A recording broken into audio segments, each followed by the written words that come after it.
মানিকগঞ্জ সদর হাসপাতালে আশ্রয় নেয়া গৃহবধূকে ধর্ষণ এবং ডেল্টা হাসপাতালে ভুল চিকিৎসায় প্রসূতি মায়ের মৃত্যুর বিচারের দাবিতে মানববন্ধন হয়েছে।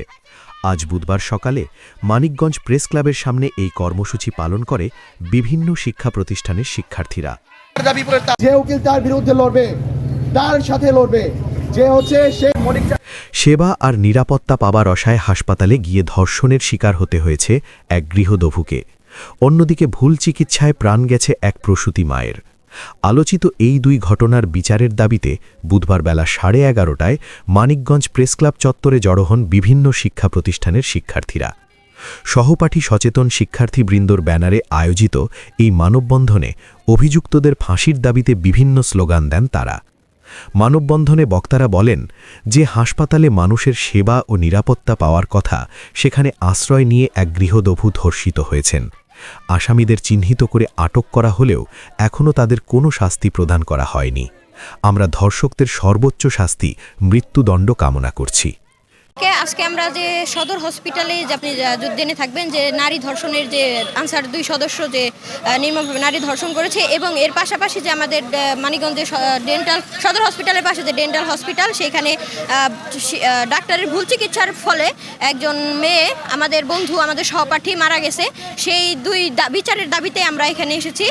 আসলে 24-এর গণঅভ্যুত্থানের পরে আমাদের জন্য লজ্জাজনক যে প্রকাশ্যে সকল প্রমাণ তথ্য থাকা সত্ত্বেও ধর্ষকের যে ফাঁসির দাবিতে আমাদেরকে মানববন্ধনের জন্য রাস্তায় নামতে হয়। এর চাইতে লজ্জা আমাদের জন্য আর কিছু হতে পারে না। আমরা প্রশাসনের কাছে এর সুষ্ঠু তদন্ত কমিটি গঠন করে এর সুষ্ঠু বিচার চাই, এবং যে ধর্ষক তাদেরকে ফাঁসি যেন নিশ্চিত করা হয়।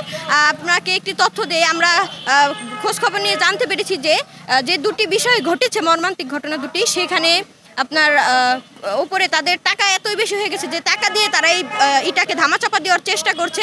তবে আমরা এর বিচার জাস্টিস নিয়ে আমরা ঘরে ফিরব। আমরা যে পর্যন্ত এর সুষ্ঠু বিচার না হবে আমরা রাজপথ থেকে যাব না।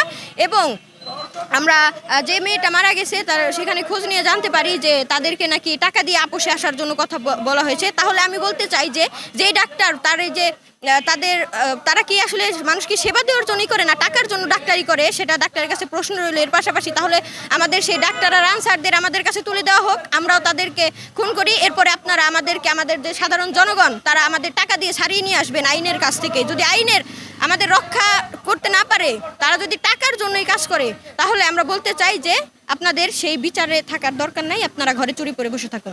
কেবল সদর হাসপাতালই নয়, মানিকগঞ্জের ডেল্টা হাসপাতালেও ভুল চিকিৎসায় এক প্রসূতির মৃত্যুর অভিযোগ তুলে ধরেন বক্তারা। ঘটনার পর বেশ কিছুদিন পার হলেও হাসপাতাল কর্তৃপক্ষ বা অভিযুক্ত চিকিৎসকের বিরুদ্ধে এখনও কোনো দৃশ্যমান ব্যবস্থা নেওয়া হয়নি বলে ক্ষোভ প্রকাশ করেন তারা। অবিলম্বে ডেল্টা হাসপাতাল সহ সংশ্লিষ্ট চিকিৎসকের বিরুদ্ধে আইনি ব্যবস্থা নেয়ার দাবি জানান আন্দোলনকারীরা।